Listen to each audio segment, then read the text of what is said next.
Hey there. What's up, folks?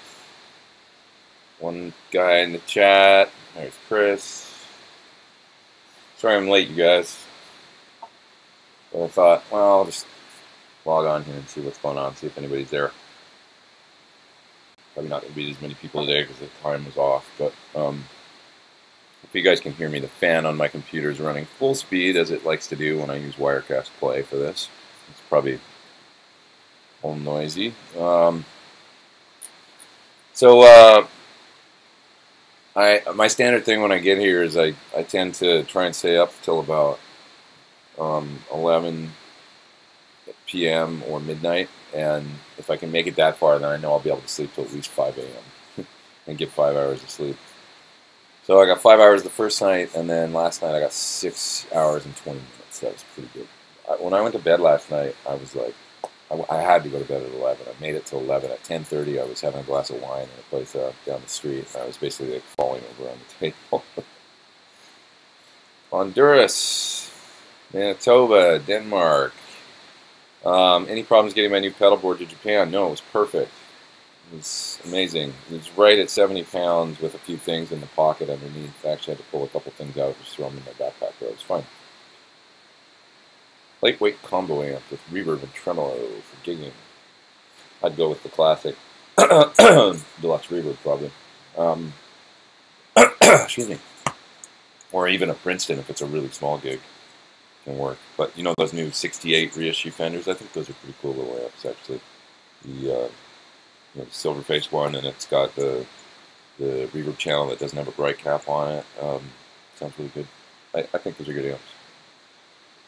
It's got reverb and tremolo. He from Ottawa. My thoughts on pedalboard patch cables. I like Providence. The little Providence cables are really nice, and they got small little ends. Check out those. And also got some recently. Actually, Hosa sent me some stuff, and they sent me these little pedalboard cables, and they're really nice and small. So maybe you can order those online. But the Providence ones are great too. I really like what they've got. Small, thin cable, and they've got these angled ends that are quite low profile. Amsterdam. Why am I in Japan a lot? I work with an artist here. My main touring gig for the last 3 years has been with a Japanese artist named Tyoshi Negabuchi. So, had a first rehearsal yesterday. And, it's a lot of fun. What do I think about Jimmy Page? I love him. Master composition. And great guitar player as well. Creative. It's cool. We've got quite a few people here, even though I was late. 175. Wow, awesome. Thanks for being versatile. Do you guys want to see what Tokyo looks like from here?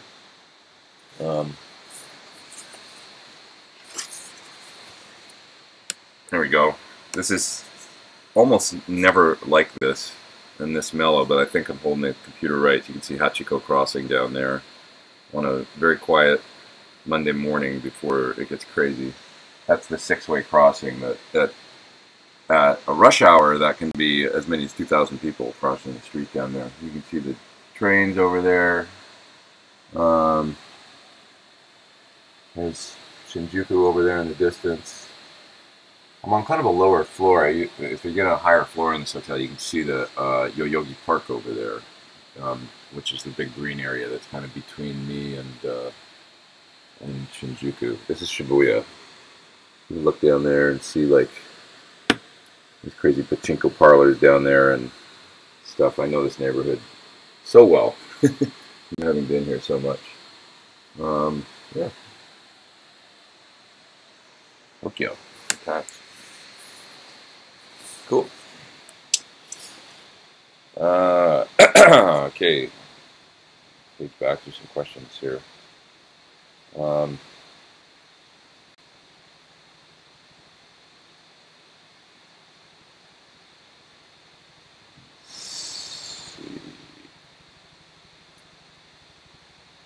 What else we got here? Rome, Quebec City. It's awesome. It's called Metal Band in Southern California. The band is called, I'll give you guys a shout out, 23 Skunks Official. Awesome. There's some good ska stuff here. Ska metal in Japan. There's a band here that's kind of awesome that blew me away. they've got horns, and they do the full-on ska thing, and it's like sort of half in English and half in Japanese. And I can't remember what they're called, but they have really incredible videos too. I really like them actually. Building your looper-based pedal board while you watch. That's cool, man. That's from Mr. PFD Darkside. Okay, try and get further down here. Just watch your precision drive video and pull the trigger. Is that the pedal? Are you talking about the Horizon pedal? The one that from the fellow from Periphery? That's a really good pedal, actually. I like that pedal a lot. I want to actually play through it. It's been a minute since I plugged it in. I want to play through it and see what it sounds like maybe on my board, because it is really cool. Nice warm overdrive. I like that he made an overdrive kind of for metal players, but also with the tight knob on it, or whatever he calls it, but it kind of can keep the pedal from flubbing out an amp. Pretty cool. Stockholm, Indiana. Awesome. The man, the myth, the legend, somebody says about me. The disheveled, jet-lagged dummy that can't get more than 6 hours of sleep. Yeah. Alrighty. New board sounds awesome. It says, yeah, so I put up a video of my new pedal board. I love that people like to watch those. There's so many geeks in the world, including me. But it's funny to me because there's a lot of comments from people saying, oh, it's too heavy, it's too big, it's too complicated. It's like, I don't know, I grew up in the 80s when it was like big guitar rigs and Marshalls, and we just dreamed of having a Marshall and a 412, and we weren't afraid to carry it. I think times are different now. Maybe people are so focused on small and easy, which is great, and then it's total advantage of that. I'm not criticizing, it's just different. You know, I just grew up with the big stuff, and it still resonates with me. Bigger rigs, pedal boards, and amps, and stuff like that. How do you concentrate on playing with so little sleep, says Terry. You know, it's funny, there's a funny thing about playing music. I don't know if you guys have ever experienced this, but you know when you play a gig, and if you're sick, or you're really tired or whatever, and then you get on stage to play the gig, and it kind of brings you up to normal, because there's always an adrenaline rush. And in some ways, I think I play better when I'm not so on it. Like, because it turns off the analytical part of your brain a little bit. You're just too tired, and then you're just kind of playing without, like the adrenaline kicks in, it gives you enough of a rush to kind of get through. So yeah, we had a pretty good, I mean, we rehearse a long days here, generally speaking, and we did about, I got there at 3 yesterday, which they kind of gave us some time to acclimate. We went at 3 and we went till about, it wasn't a long day actually, really, for TRC. We went 3 till late. That's short. We'll do longer days many times. Like some days I've been in rehearsal with it for 12 hours. So, you know, with some breaks, but put in 12 hours at a studio. It's just how it is. You guys work hard. You know, really work on the show and stuff.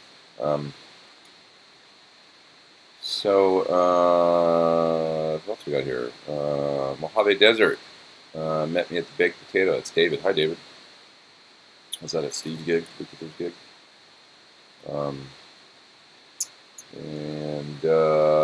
Beatles question. Which solo career do I like best? I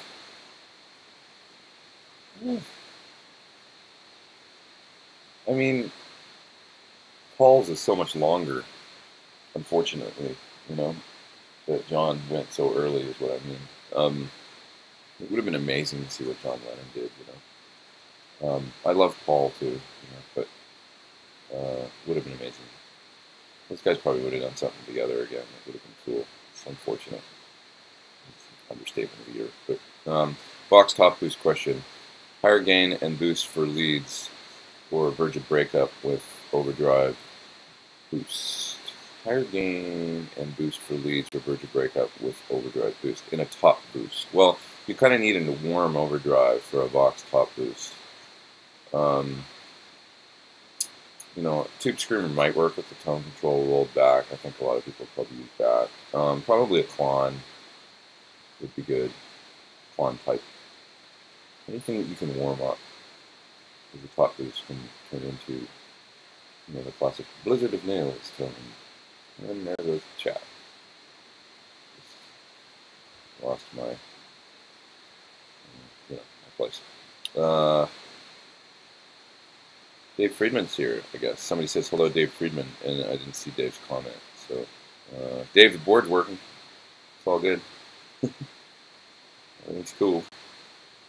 One thing I did notice is the knobs on the compressor are really close to. Oh, there you are, Dave. I see you. Are really close to the volume pedal.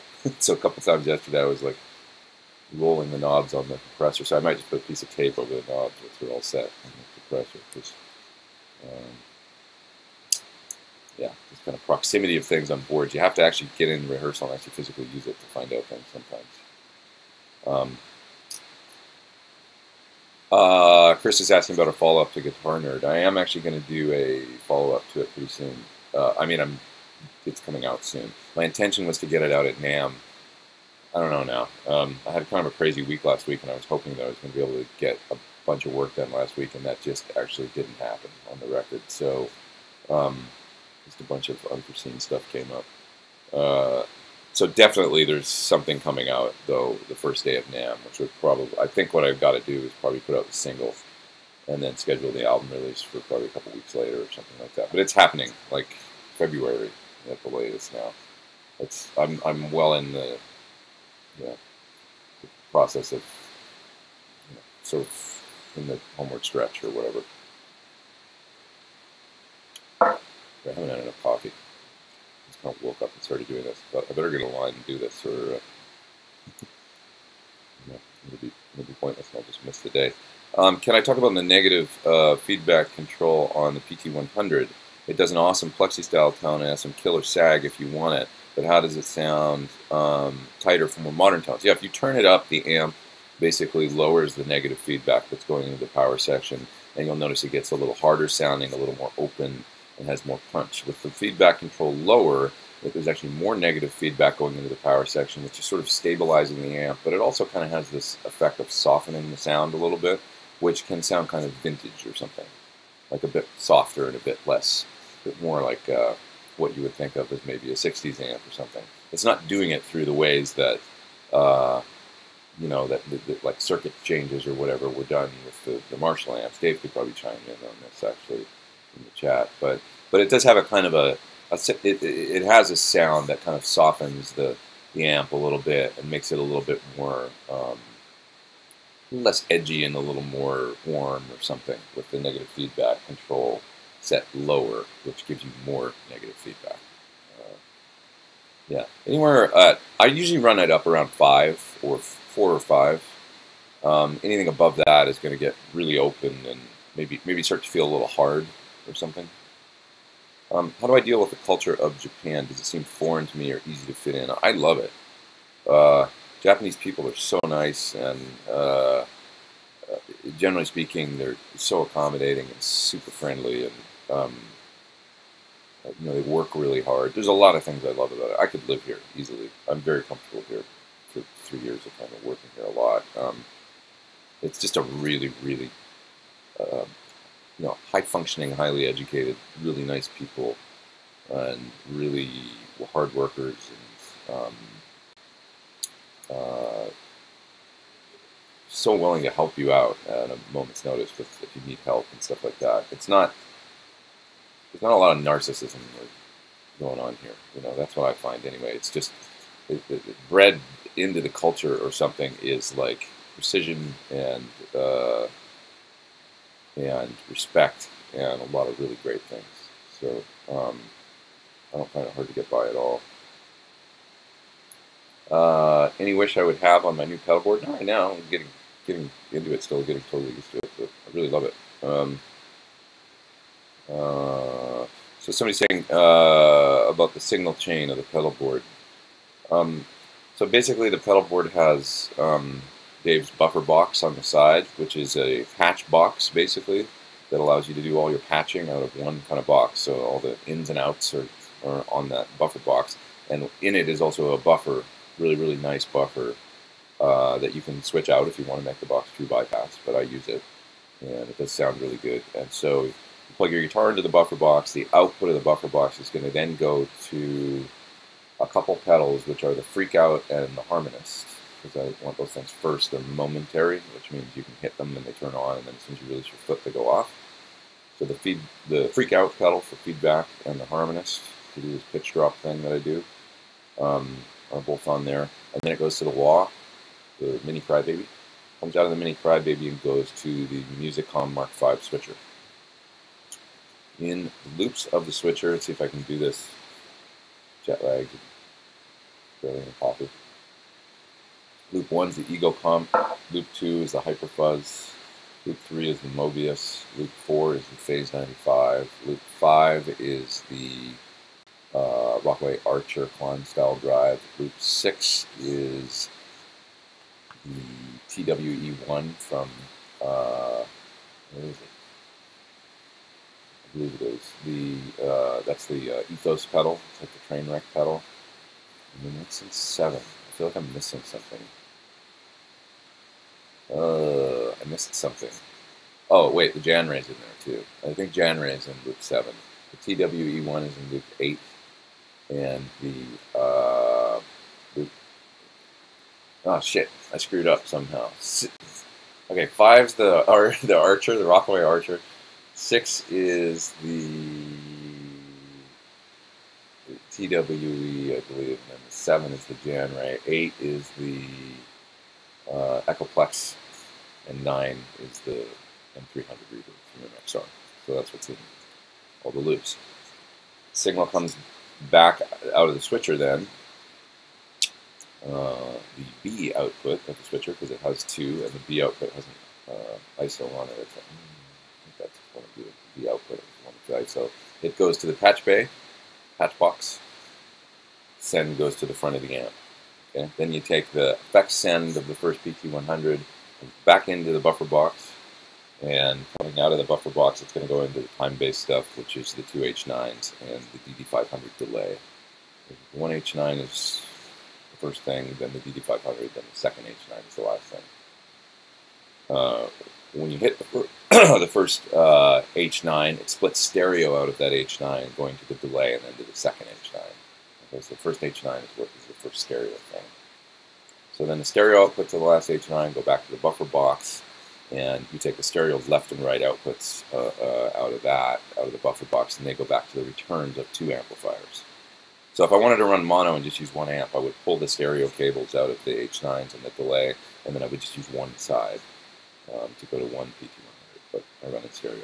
That's the signal chain. I hope that made sense. The tuner's being fed off the tuner output of the Mark V switcher, and I can mute and go to the tuner, or it's always being fed, so it's always on if I just want to tune loud so everybody can hear. The other thing I can do is roll the volume. I forgot to mention the volume pedal. So the volume pedal is also in it's the first thing that gets hit in the post loop.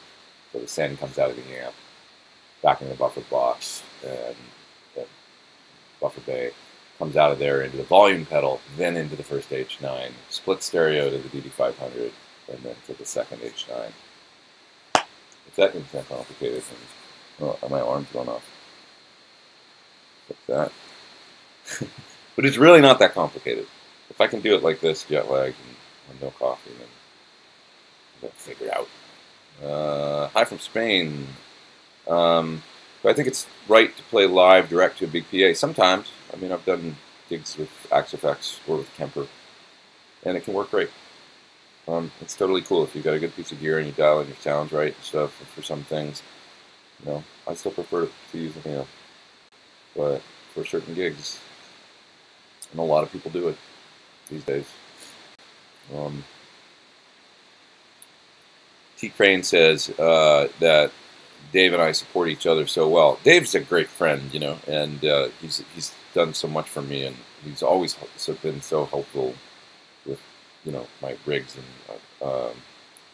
he's just a great guy. He's really fun to hang out with and stuff like that too. So we're pals, and I'm happy to always help Dave if there's anything I can do for him. He probably helps me more. It's probably more of a one-way helping, I feel like. Although I guess I've done some nice videos for his pedals and stuff like that. But he's an awesome guy. He's one of the good ones in this business. There's lots of good ones, but he's definitely one of them. And you know, the thing about Dave too is he's really passionate about guitar and tone, and you know, he's not just in it for the money or something. You know what I mean? He's not one of those people. He loves great rock guitar, so his heart's really in it, which always speaks a lot to me. Okay. There's also no bullshit with Dave, by the way. It's another nice thing. He's from Detroit, and he's very, like, he says what he thinks, and, you know, he's not going to sugarcoat stuff, and I appreciate that kind of directness, too.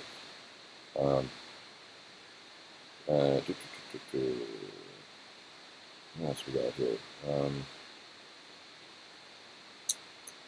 So somebody bought a Dirty Shirley on that note. Chris did, and he's saying you hope you like the Dirty Shirley. Dirty Shirley is a great amp. It's a really, really nice sounding amplifier. Simple. Make sure you explore the clean sound too, which is really cool on that amp. But if you turn the master way up and then run the gain lower, like on 2, 1, and just kind of use it like that, you can get some really, really nice, you know, really credible clean sounds out of it. I'm not sure if that amp had, I think it's got a high and a low gain input, so try the low gain input and run the master up high and then get your sound with the, just explore that a little bit. It's pretty cool. Okay, let's see. Metal 89 says he's literally dozed off while practicing before and woke up still playing. Yeah, it's kind of like when you fall asleep. You ever fall asleep reading a book and then you start like writing the story in your head, and you go, wait a minute, this isn't making sense. You realize you're asleep, and you kind of come to. I guess playing is probably like that when you fall asleep. It'd be interesting to hear what you play, right? Maybe record it while you're sleeping. See what comes out. Okay. Kevin says, as I get used to a new pedalboard rig, how do I keep track of changes and tweaks I might want to make, since you might realize, like, kind of mid-gig? Sometimes I'll just tell my tech, like, we need to, you know, like, literally in between songs or something, if he's handing me a guitar and I realize something's wrong, something I'll say, remind me tomorrow that I need to do this, or whatever, that sound check, you know, so that I don't forget, and he'll probably go write it down or something. I have done that. But usually I just remember if something's up and I won't change it. Can I recommend good wet-dry amps for a rig under $2,500? You might want to look into that Comet cab. I mean, if you want to do the wet-dry thing, Comet recently invented a cab that has a power amp built in, and it's got 2 speakers for the wet, and then it's a 212 for the dry. And the 2 speakers for the wet are 8s, I think, and they're kind of split. But maybe look at that. It's kind of an interesting way to do it, and it's probably not that expensive when compared to, you know, when you're talking about multiple cabinets, multiple power amps. It's just like, I like the way that they kind of thought of it. And I've had that idea in the past. Like, somebody should make a wet-dry cab. Kind of moved away from that, though, because it's just too damn complicated. There's other things that come into play with the whole wet-dry thing. I like the way Scott Henderson does it, which is super primitive almost, but it's cool. He just uses a little Fender, I think it's a hot rod combo. He plugs the wet signal right into the amp input and just turns it up a little bit and runs it clean. But the effects actually sound cool coming through the preamp of another amp as long as it's set clean. And then he's got the full EQ, you know, bass, middle, treble, or whatever, to kind of EQ the effect return. And it's just so it's kind of, I never would have thought to do it that way or try it. And then he showed me his rig, and I was like, that's cool. It's actually, you just got a little combo with your kind of wet return. Pretty neat. Okay, moving along.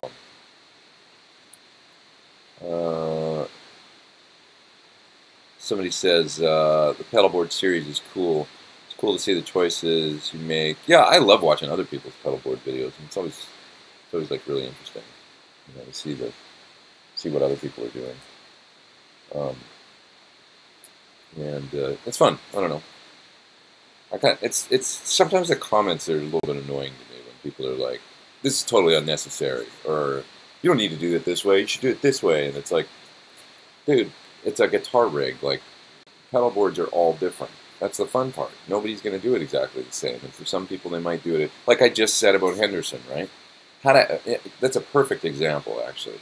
Here's a guy that did something that, like, you know, I could imagine people going, well, that's not going to sound good. You can't run the effects into a guitar amp front end. It should go into a power amp and a clean power amp. And, you know, had I thought of, you know, if you're that kind of person that just spouts that shit, but you don't actually go and listen to it, which is, he just showed it to me, and I was like, I never would have thought of that. But it's, I might have been skeptical about it, but the last thing I'm going to do is post when it's Scott Henderson, who's amazing.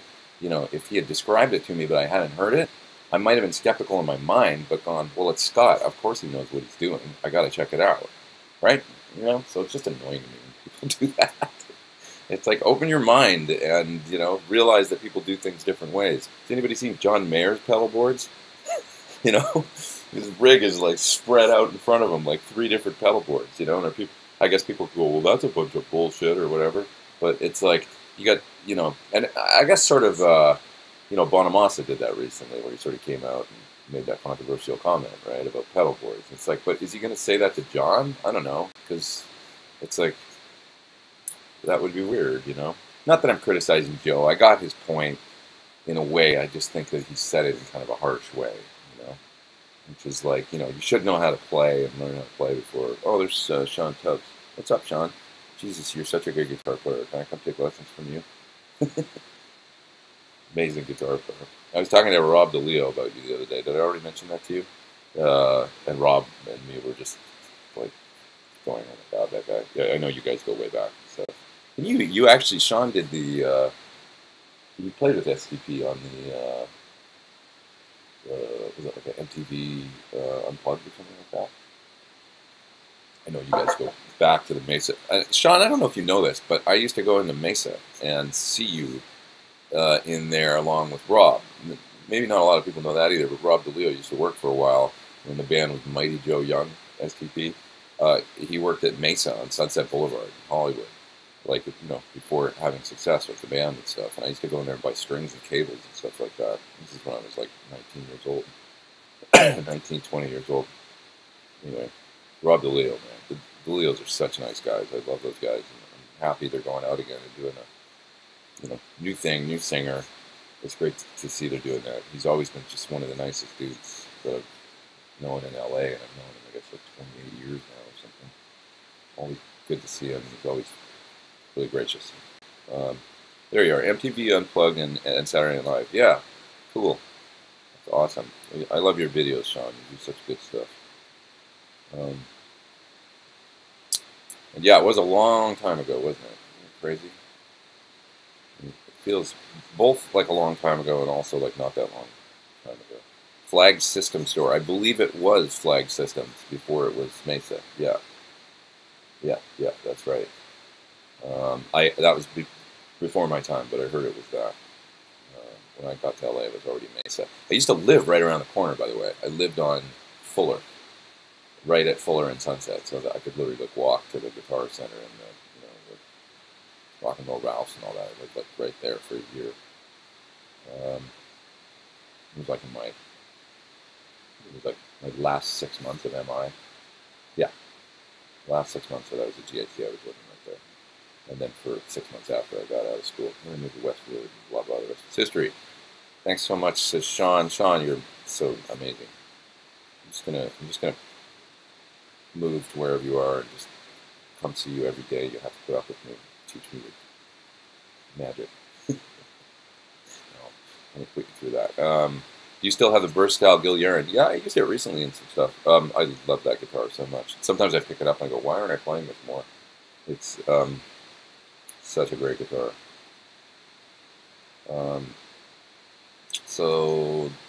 Sebastian's asking about the switcher, the Musicom. The switcher also switches patches on the Timeline and DD500. Yeah, that's right. It's MIDI, so you just tell it. You know, you can assign up to 16 MIDI channels out of the switcher, and you just tell your various MIDI things on the board what preset you want them to go to, and then you can also bypass them via MIDI continuous controller, or like in the case of the H9, you can store the bypass state of a preset in the preset, which everybody should do. Strymon really needs to do that, in my opinion. So in other words, when you store a patch, you can choose whether, when the patch pulls up, like you send it a MIDI message and that patch pulls up, you can choose whether or not the thing is on. Because maybe you don't want to use it until the middle of the song, right? Or maybe you want to use it right away and you want it on. So I wish that every company did the thing that Eventide does, which is you can store the bypass state as a part of the preset. But anyway, I digress. The switcher talks to all the MIDI stuff, and if worse comes to worse, you can always bypass with one more programming step via MIDI, a continuous controller in the switcher, and tell these effects what you want them to do when they pull up. This is the reason why you don't have to put things like H9s or Strymons, in the loops of the switcher. You can just have them all, plugged in and stuff, and you can choose a true bypass option if you're concerned with that, and you can just select a preset via MIDI and then turn the thing on and off as you see. There's no need for those MIDI pedals to be in loops necessarily. You can put them in loops, but I see it as sort of not necessarily a bit redundant. Okay, then I lost my place in the chat again. Any killer albums from 2017 that stand out? My favorite music lately. I really like Chelsea Wolfe. It's funny, I got in this argument not an argument, but just a debate on the Guitarist Ireland forum, because somebody was saying, who is this chick and why does she deserve a Fender endorsement, that kind of thing. And I went, better go listen. And I went and watched the video they were talking about, and then I got intrigued and then went and found her music, and she's insane. She's so good. If you like, it sounds like if Portishead was a metal band, basically. Some of the older stuff. But really, really interesting. So I enjoy her music a lot. And what's some other stuff? I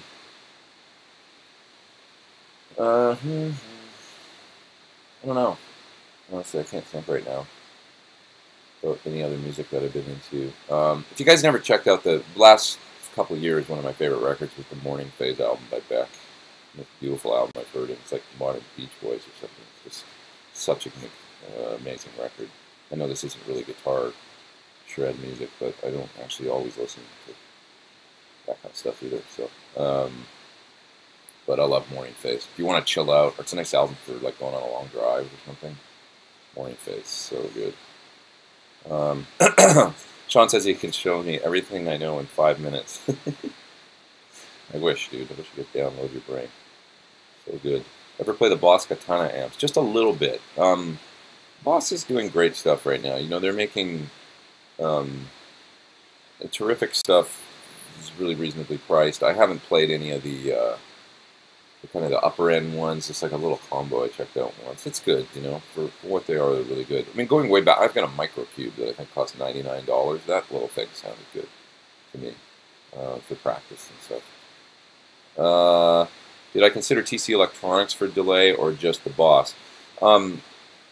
TC doesn't really have a comparable delay to a DD500, like where it's like highly programmable with a whole bunch of presets as you can do. They do have some of the, like I guess the Alter Ego or the Flashback ×4. I could probably get away with using something like that, but I'm just used to using the Strymon, which has the options of storing a bunch of presets and stuff. So, yeah. Well, I got 300 people showed up, even though I was way late and didn't tell anybody what time I was going to do this. So that's awesome. Happy you guys are here and checked it out. Have I checked out of any of James' amp tweaker pedals? That's James Brown. He designed the PV5150 as well as the Classic 50 stuff. Ichiro, the other guitar player in Tiyoshi's band, actually has the amp tweaker, kind of the marshalling one on his pedal board. It sounds really good. James knows what he's doing. I always thought that guy was, obviously those were classic amps. They really put PV on the map and took them away from being just that kind of, they had that stigma, that PV kind of stigma, and all of a sudden people went, whoa, the 5150 actually has a really cool amp. And the Classic 50s are credible, really good amps. Some would argue, I was talking about this with Dave the other day, but they're, in some ways, the Fender DeVille amps and stuff are cool, they're a good basic amp. But the distortion is like, not so great. So the PVs actually have a pretty damn good distortion channel. As a matter of fact, the distortion sound, I believe, on Alive, I might be wrong about this, but I'm pretty damn sure the distortion sound on Alive by Pearl Jam, the opening riff, classic 90s riff, that's a Classic 50. Pretty good sound, really. Usable, good distortion sound. Am I going to see Big Wreck at the Roxy March 10th? I am certainly going to try. If I'm in town, I'd love to go. I'd really love to see Big Wreck in Canada, to tell you the truth. Reason being because I just know they've got a different level of following and stuff in Canada, and I'd love to see it with Canadian fans there that really grew up with the music and stuff. But I'll definitely go see them in LA. Love Ian. The Ghosts album is amazing. That's another great one from the last couple of years. I don't know exactly what Big Rec has out exactly right now. Like what if there's some new stuff that's come out. I haven't actually been following for a minute, so and I should know that, but I don't. But love Big Rec. That Albatross album is my album of 2013. Thanks for the patches answer, says Sebastian. How about the Rockway Archer when you use it almost clean for that one patch? Yeah, it's awesome. But you just turn the gain control down. You know, it's amazing on any kind of Klon sort of pedal. When you turn the gain up, it just this whole mid character comes in. It's not just like distortion. Listen to how the tone changes. But especially on the Rockway Archer, if you turn the gain all the way down, and if you had the EQ set flat, it's operating as a clean boost now, and a really good one too. Can sound great just for kicking the front end of an amp, just with the volume control and nothing else. But then you can shape the EQ a bit. So yeah, gain all the way down. I've got the EQ up, the mids boosted a little bit to give like the neck pickup on the guitar, a bit more throaty thing, and volume on about 4, and it boosts nicely without adding too much overdrive. And then yeah, to go back to my main sound, just turn the gain up to about 3 or 4, and that's for hitting the dirty channel. Okay, let's see here. Why did I switch from the timeline to DD500? The main reason is because I just wanted to try something else. I've been using the timeline for so long, like just literally like 6, 7 years. I've been using it ever since it came out. And it's like, well, there's all this other stuff that's come out. Maybe I should try something else and see what it sounds like. I am really enjoying it. Like, one thing I was doing, and I am a big believer in dark delays, but I'm kind of dialing my delays in a little bit brighter, because what I was realizing was maybe I was going a little too dark with some of the presets I had on my timeline. It can sound good by itself, but as soon as the band kicks in, it's like now I kind of can't hear the delay, even though I know it's mixed at quite a high level. So on the DD500, there's a real clarity to it, and the delays kind of cut, and it really speaks. You have to be careful to not leave too much high end in, or I find it takes over the core guitar sounds. But I'm experimenting with leaving them a little bit brighter and a little less sort of filtered out. Vincent says Greta Van Fleet. That's more good music. Those guys are cool. What I've heard is that singer's really interesting. It's yeah, those guys are they're rock stars for sure. I think it's awfully close to Zeppelin for me. Is the only thing, So, given some time, like I noticed with the band Rival Sons, given some time, they kind of found their own thing a little bit more, right? And moving away from sounding too much like a throwback, which there's a danger in that, I think. I remember Chris Cornell saying like about a band once, like that I was showing him. It was a similar thing, and he's like, they even had the clothes like where the band, I won't mention the band, it kind of looked like the '70s, and he's like, he was just sort of like, it's a little too. He appreciated it, but he's like, when it looks too much like from an era, you know what I mean? So I think this is danger. I totally appreciate Zeppelin and all those bands. Just move it forward somehow, And Jack White's kind of a genius like that, right? Like I loved when he described, and it might get loud, about the whole aesthetic of the White Stripes.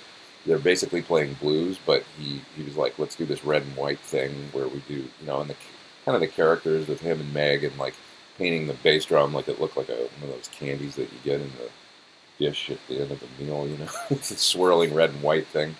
And he made this whole aesthetic that was basically almost designed to distract from the fact that they're kind of playing traditional blues, like sort of just dressing it up. And I was like, oh, that's genius. Like, how do you make it fresh for a younger generation so it doesn't look like it's, your grandpa's music or something like that? I think there's an important thing to that. So, Vintage Trouble's another one. Those guys are amazing. Super cool band. I actually met them in the lobby at this hotel right over last summer. But yeah, I think just kind of the trick is to bring those old influences in and then move it forward somehow. And I think the Greta Van Fleet guys will figure that out. do something cool, because they're certainly talented. It's definitely cool to see a young band playing rock and roll. Do I remember the name of the bass player who was in Colby Colet's band? I did some gigs with Colby Colet, pop artist, for like a few months in 2013. No, 2011. That long ago. I don't remember the name of the bass player. He was a super nice guy. I completely cannot remember the name. I'm really sorry. It's from Ethan. I didn't do it for very long. It was just kind of something I was doing for a little bit in between the West Average tours. And his name escapes me. Sorry. Lionel says, why am I in Tokyo again? I'm doing 2 gigs in Kagoshima, the 30th and 31st, for New Year's Eve. Yeah, so we're just here rehearsing in Tokyo, and then we go to Kagoshima later in the month.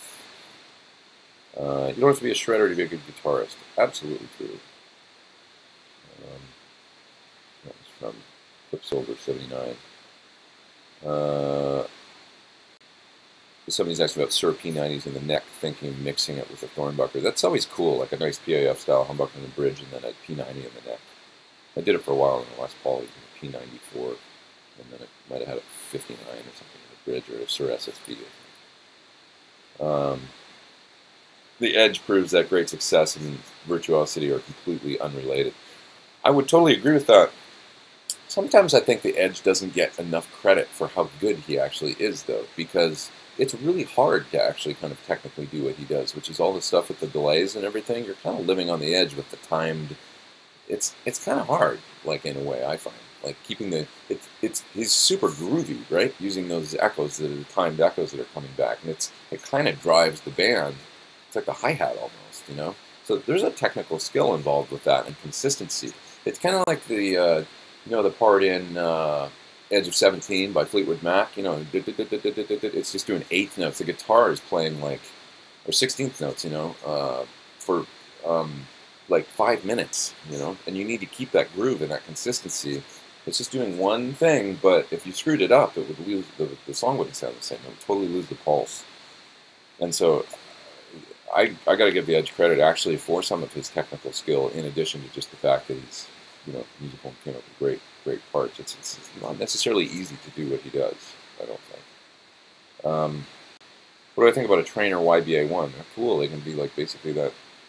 It's like the working man's plexi, right? Still find them for cheap. And, definitely cool. Tim Pierce was with Marty Schwartz yesterday. Are you and Tim doing any more shows? Yeah, we are. Laurie Basilio, we've got to get that one done. As soon as I come back in January, we'll set up time to get together with Laurie, because she's awesome, and we need to do that.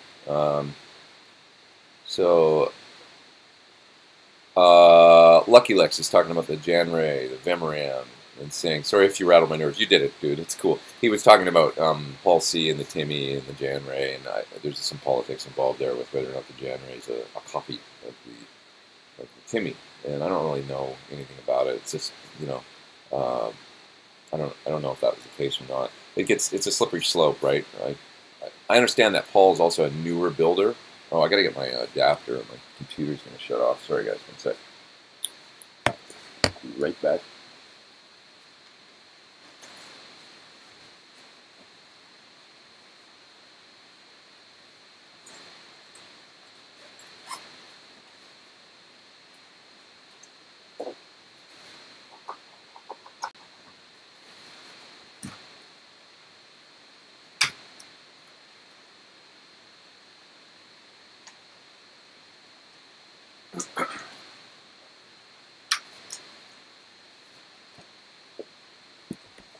All right, there we go.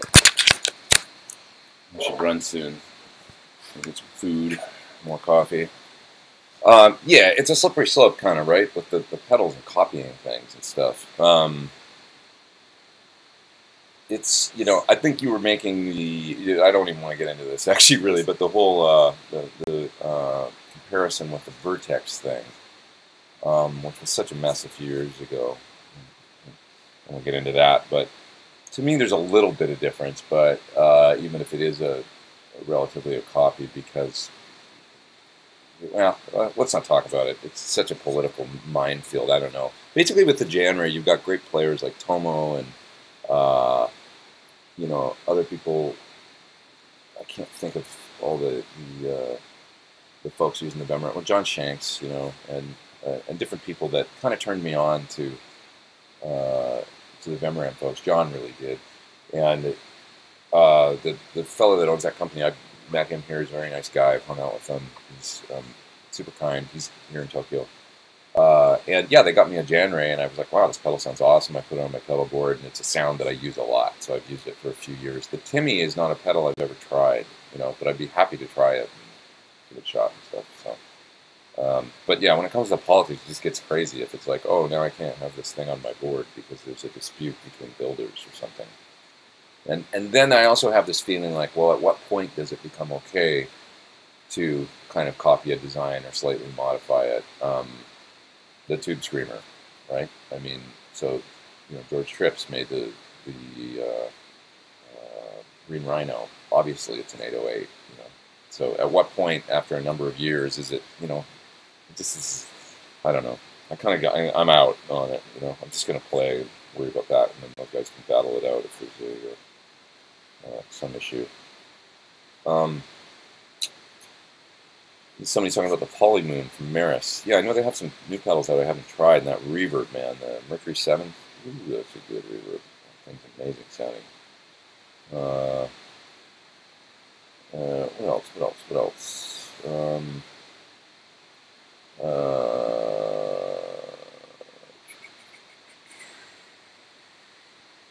Do I like the new Kemper delays? I haven't updated my Kemper in ages. I guess I should give it a try. Is there new ones? Be cool if there was some new more sort of analog filtered stuff in there or something. Maybe that's what they've done. I don't know. Okay. John says, it's amazing for doing these live streams and not seeking any monetary reward. These are just fun. I love doing this. I mean, sitting around talking about, we're just hanging out talking about guitar, which is what I do most of the time anyway. So I find it really fun to do this. I hope you guys do. You know, we can all kind of hang out in here. It's pretty cool.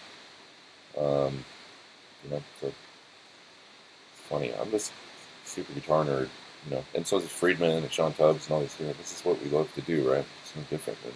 That's like kind of the awesome thing about the guitar community on the internet. It's like it opens up a whole world of people, more friends you can make and hang out and chat guitar.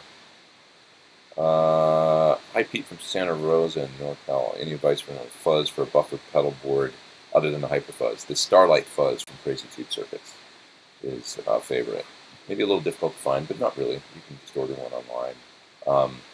Trust me on that one. Wonderful sounding fuzz. Can almost sound like a fat distortion too. And it's a great fuzz for people that don't normally bond with fuzzes because they're too crazy or something. If you're more like a traditional kind of overdrive or distortion player, you're like, maybe I should try a fuzz or have a fuzz for certain times when I need one. Try the Starlight. Really, really good. Now the Rufus is great too, both the original one and Reloaded, and they totally thought about making it work with buffers and all that. And so I would say, yeah, check out both the Rufuses, maybe a little bit easier to find as well. Really, really good pedals. Okay, let's see, I'm trying to kind of go back through the... Will I ever get a guitar with Filtertron? Says Patrick. I have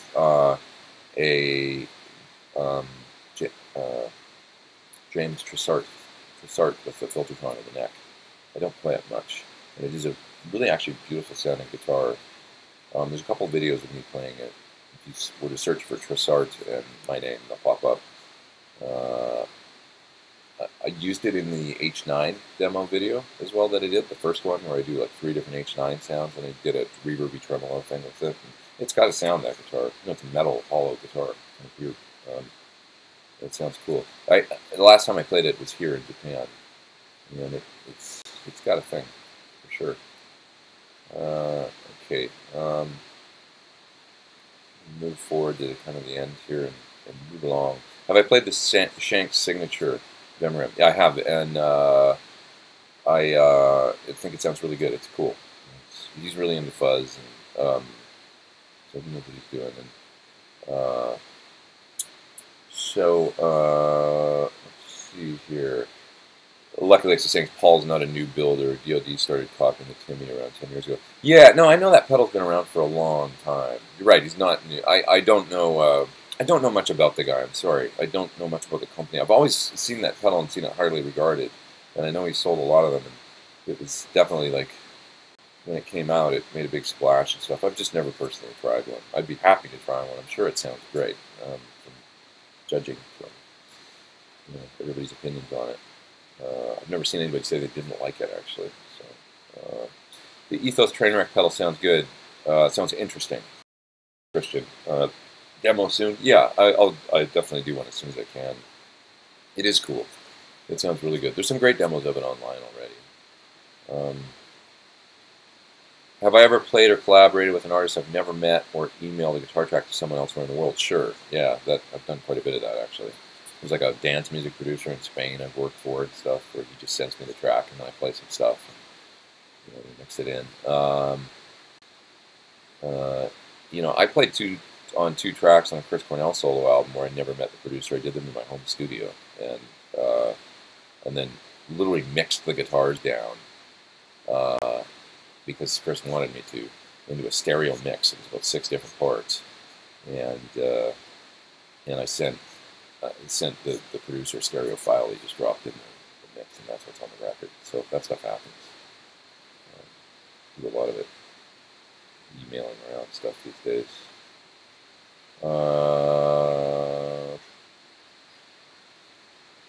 Pedro says on a post-phase inverter master volume, like on the Surt's SL68, how do you get your solo volume boost when the amp is compressing? Well, you you just have to hit it with a pedal in front. It's kind of, you're stuck with the one volume. Unless you have like 2 switchable master volumes, there's no way to really boost to a louder, when just keep in mind, the cleaner the amp is, the more boost you can get out of it when you hit it with something. The more it's compressing, you know that, though, I think, from your comment. I don't know, I've never seen anybody do like 2 post-phase masters and A-B between them or something. That's probably not even possible, technically, or it would be really complicated. Streets of Vancouver says, any Chase Bliss demo stuff in the pipeline? I think so. They sent me a couple pedals to check out. And I do like especially the delay sounds really good to me, and I'd be happy to do a demo for them if they want me to. We just haven't corresponded for a minute. It's been so damn busy. I gotta get in touch with them, I guess, again. But I did write back, I think his name is Joel from Chase Bliss, I think, and mentioned that the pedal sounds really great to me, and if he wants to talk further, I'd be happy to. So a couple more questions, and I'm gonna hit it. Let's see, what's my go-to mic rig in my studio? These days it's always a 57 and some sort of ribbon. I have a few different ones right now that I like, and I blend them usually with the ribbon below the 57. M160 from Bayer is really terrific. I've got one of those, as well as that new Guitar Center mic I recently did a video for, which is inexpensive. I think it's $199 or something, and it is rad. It sounds great. So if you want a nice ribbon, it's not too much money. It's active. It's quiet. It's got lots of gain. It's pretty badass. They made a nice microphone.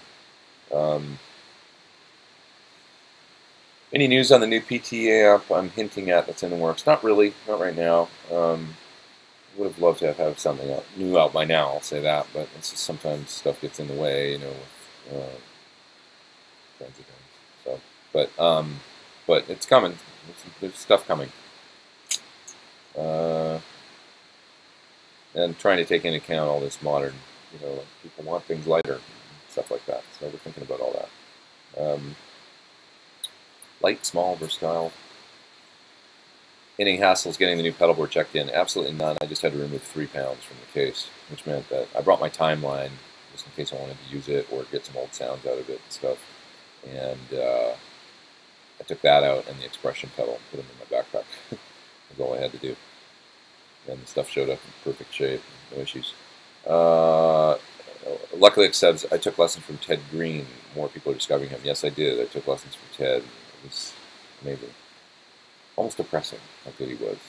But I never, I just walk out like always. It's the same feeling that I get when I go see Mike Landau play or whatever. You walk out and go like, I don't even know what that instrument was. That's not the same instrument I play.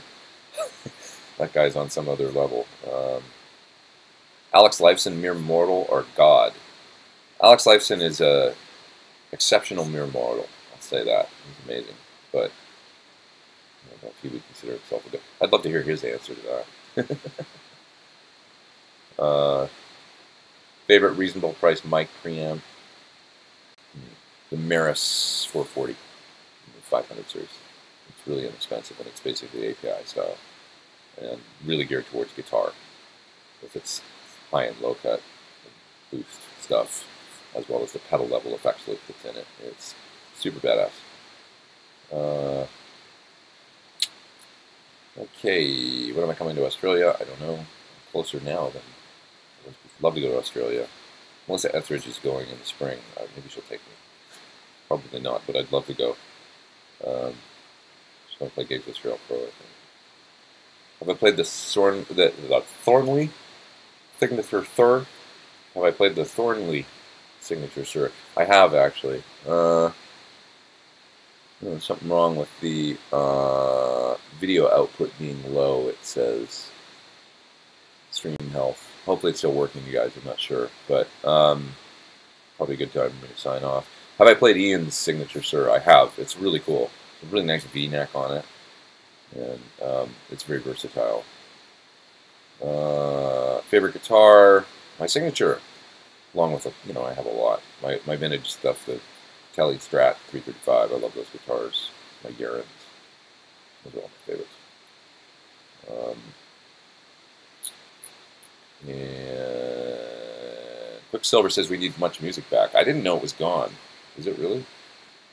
Or is it just in a different state now? You're playing like Real Housewives of Orange County or something like that. Oh, there the stream says it's green now again. So hopefully that's good. Thoughts on Duncan JB for rock? It's a classic. Is it you or are they mushy? No, they're kind of mushy in a sometimes good way because they have a lot of mids, which can be great for lead play.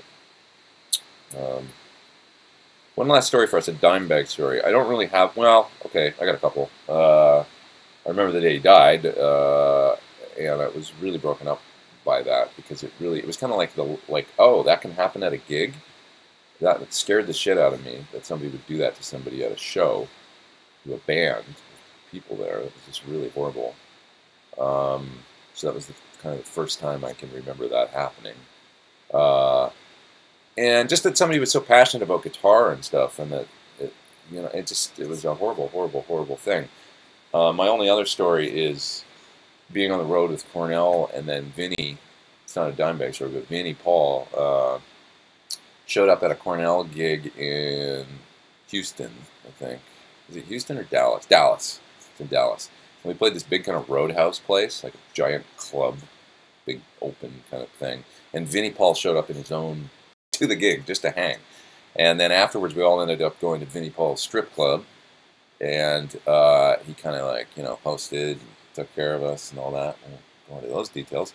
And and then we all went back to Vinny Paul's house, which is like he's got this party pad where he lives. So it's like you don't go in the main house, you go in the. And I remember it saying like Vinny's place or something above the door with like in neon light, and I was super drunk by the time I got there. I remember that, and I went into the place, and I remember there was porno everywhere. It's like porno mags. Like it was very neat inside, but there was like a lot of porn all over the place. So I remember that. How about that? And I don't remember much of the rest of that night because by that point I was like pretty knackered. Probably ended up, I'm sure I had a pretty wicked hangover the next day. But yeah. Here's my close to a it's kind of rock and roll night actually. Now that I think about it, old school, pretty fun. Okay, I should mention Chris was not a part of any of that. That was just the band guys. Me and Yogi, and he wouldn't have. He's a happily sober married person and all that. So that was just the Cornell band dudes. Corey and Yogi and definitely Sutter was there, so it was fun. Why not? Live it up. Okay, 2 more questions, and I'm gonna jet. Any advice for someone looking to get started recording electric guitar? Just kind of learn the DAW on your computer. Like if you've got a Mac, maybe start using GarageBand. I got a simple interface. It was a PreSonus. That's what I did that Badger 18 video with. Just a simple interface, a 112 cabinet, and I had 2 mics, a 57 and a cheap ribbon. And I would just mic up the cabinet, start experimenting with mic placement and stuff. But literally, like those PreSonus interfaces are great for inexpensive. You get one of those or an inexpensive Focusrite. If you want to spend a little bit more money, the UA stuff is awesome. And you get all their access to their great plugins, or Apogee, of course. Any of those would work to get started. And just try and learn the recording program inside and out as best you can. Maybe using their tutorials is a great way to do it. This is good advice, I think. Set aside time to learn the technical stuff, the program, how to use the interface and all that stuff without thinking you're going to sit down and record a song. So use like a demo song. Like if you get Logic, for example, it comes with a demo song. I bet GarageBand does too. There's probably like with tutorials and things like that. Set aside time to do that stuff and learn, and don't think that you're going to be creative right off the bat. Because if you sit down and go, okay, wow, this great new gear, I want to record now, and like 45 minutes later, you're like, how do I arm a track? You're just frustrated, and your creativity's gone out the window and stuff like that. So, get a technical understanding of how to work the stuff first, and then sit down and start getting creative. So that's my number 1 advice. Okay, let's see.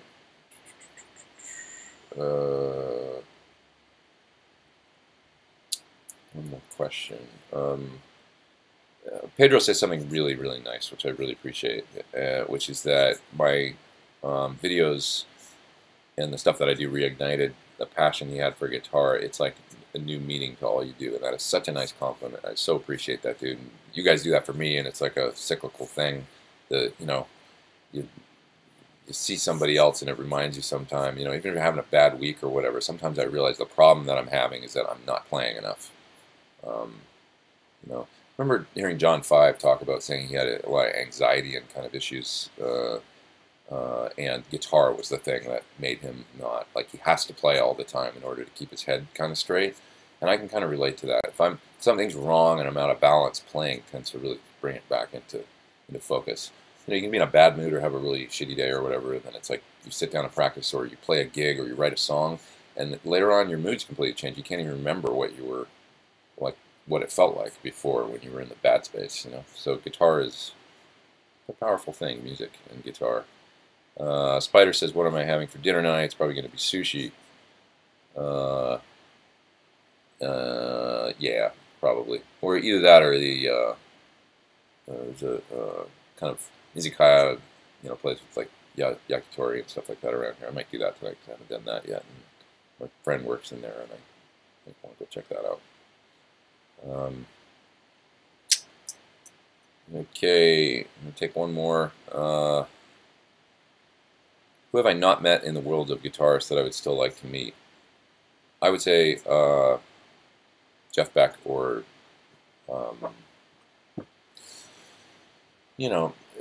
maybe McCartney or something. I'd love to meet Paul. I almost did once, but it didn't happen. I've only met one Beatle. I met Ringo, which was awesome and surreal. But I know Paul's not really considered like guitarist, but he kind of is, But I'm just such a big Beatles head. That's what got me started. Maybe Townsend, because he was really my first kind of guitar hero. Or, yeah, Jeff Beck, or Gilmour. I love David Gilmour so much. I'd love to have dinner with David Gilmour. Wouldn't that be awesome? Okay, I know I said that was going to be it, but I'll just take a couple really quick. One more try. 200 millisecond or 500 millisecond IRs in a DAW. I use the 500s. There's no downside, really, if you get a powerful computer. Just use the 500 to get more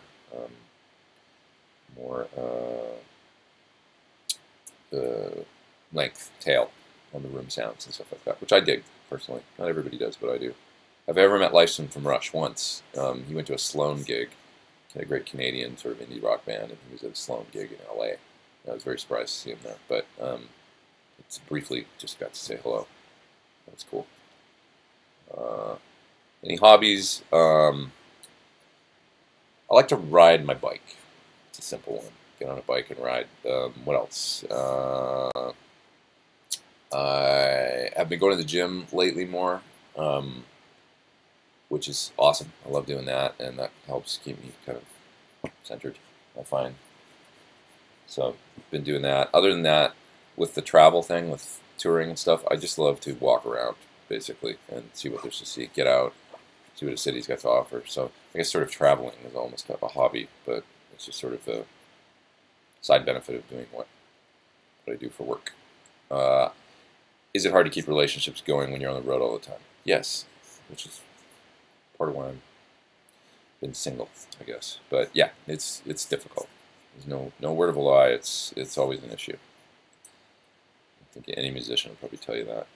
The only time it sort of maybe gets a little bit easier is if you've got a lot of money, and you're a rock star or something, you can afford to bring your family out, things like that. But that's still got to be stressful because traveling is just hard.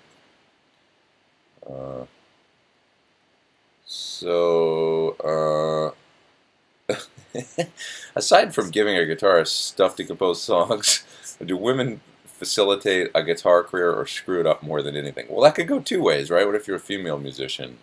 Your dude is stuck at home while you're out on tour. So, I'll rephrase your question. You know, is having a relationship a difficult?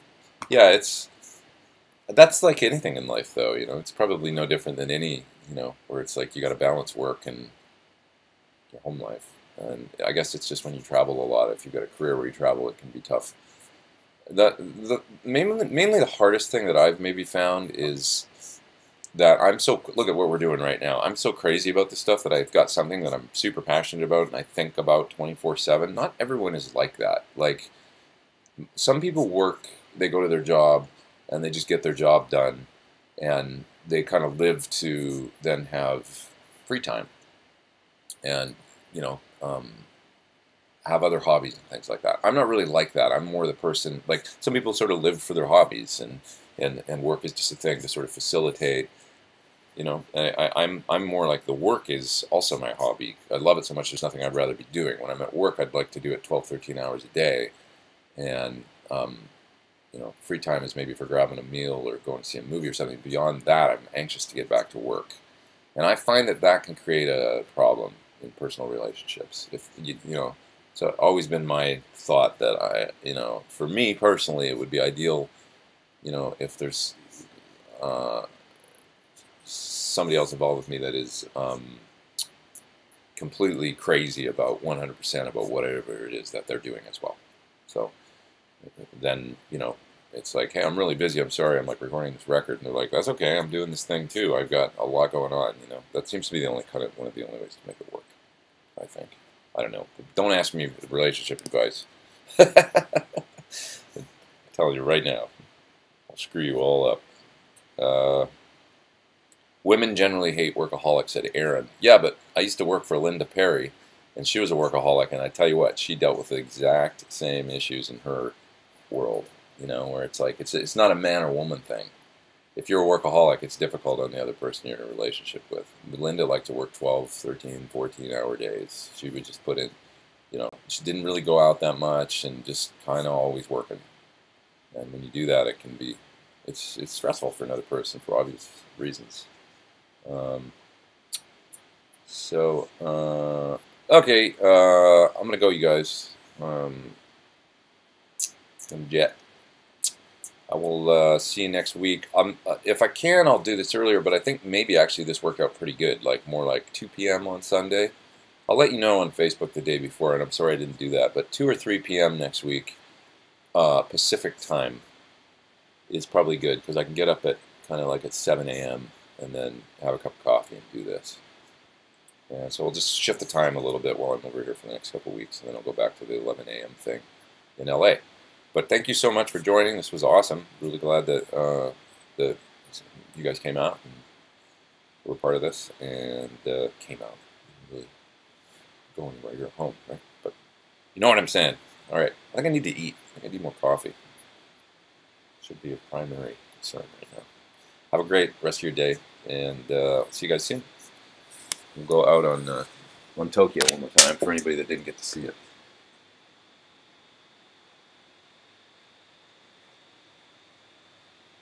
It's like a nice day. I better get out there and go for a walk later. All right, y'all. Take it easy.